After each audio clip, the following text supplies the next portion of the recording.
let's begin.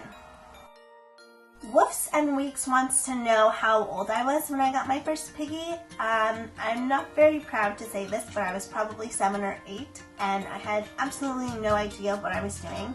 My first guinea pig was named Little Dude, and I had Little Dude for about 4 or 5 months before I realized when we took him to the vet to get his nail clipped, which is too long to wait to get your piggy's nails clipped, that Little Dude was actually a girl.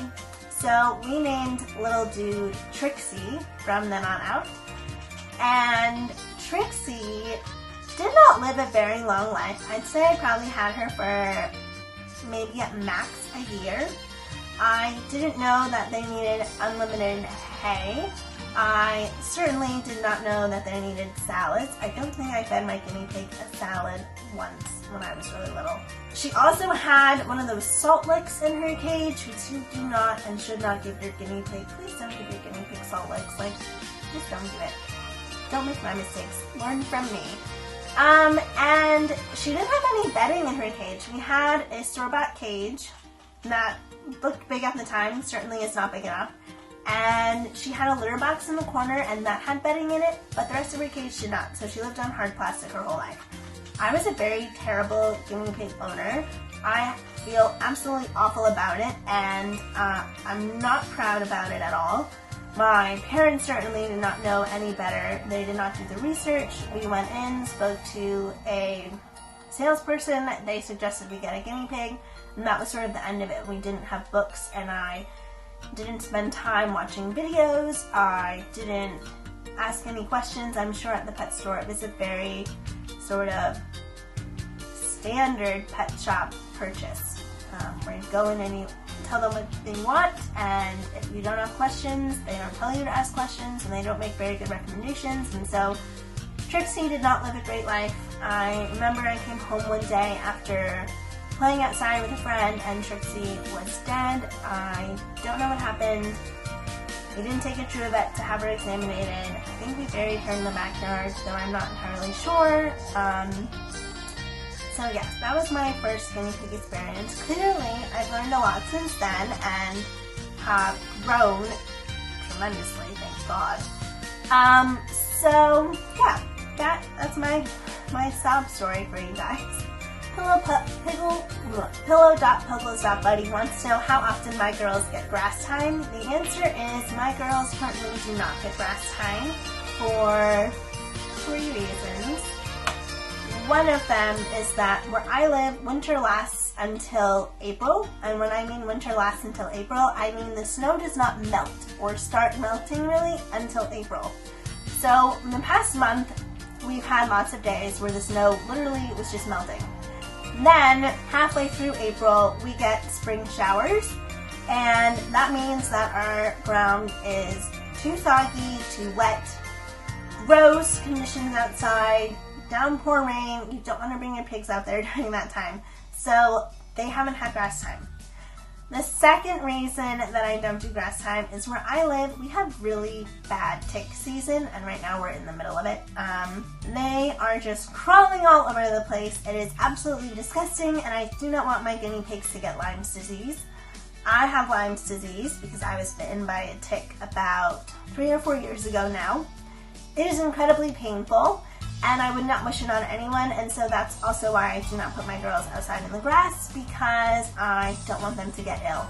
I will be putting my girls out in the grass now that it is much better and much more mild weather, but they will not be out there for long periods of time because they are not used to eating grass and digesting grass, and so I don't want that to become a digestive problem. And I also worry about ticks very, very seriously. So we will be doing that soon. The third reason why they don't have grass time is because I don't have an adequate outdoor run for them. I'm in the process of purchasing one. I want a run that has easy access to the girls and also keeps out predators. So it has to have complete screening on all sides, and it has to be big enough for 3 guinea pigs. So I'm very serious about sizing requirements and safety for my girls. So they will be going outside in a little bit, probably in a week or two when I'm able to purchase the outdoor run, but only for short periods of time. So I did forget to record one question from sugar.spice.piggies, and she wants to know what accounts are my favorite. So I have two piggy accounts that I love. One of them is Cari's Little Piggies, and the other is Sugar and Spice Piggies. Sugar and Spice Piggies is no longer uploading onto her YouTube channel, but she does have a bunch of really great videos, and I highly recommend you go check them out. And finally, my last question is from our dear friend Kate from Guineapig Wheekly UK. I will link her shop down below. She also has an Instagram and a YouTube channel, so I will also put those down there. Hi Kate. I guess my favorite fleece shops right now are Momo's Menagerie, which is where we got a foam cube and a cozy sack. And those were reviewed in my previous video of the spring cage tour. I also enjoy Cobb Cabin Crafts. They have really great fleece items as well. And for our cuddle cups, I shop at the Cozy Hedgie Bags, which is on Etsy. So I will leave the links for those 3 shops down below in the links as well, so you can go check them out. As far as Guinea Pig merchandise goes, your shop is my favorite shop. So Guineapig Wheekly UK has lots of mugs, stickers, pins, notepads, cards. So go check them out. It's really cute and shipping was great. Kate is wonderful to work with. So definitely go check them out. I'll leave the links down below again. So that is actually all of the questions that I had on my account. I hope you guys enjoyed this video. I'm hoping to do a YouTube question and answer video in a little bit, assuming that the YouTube channel picks up and there's more activity and people are more interested in these videos. If not, then we will do another question and answer from Instagram for our Instagram friends.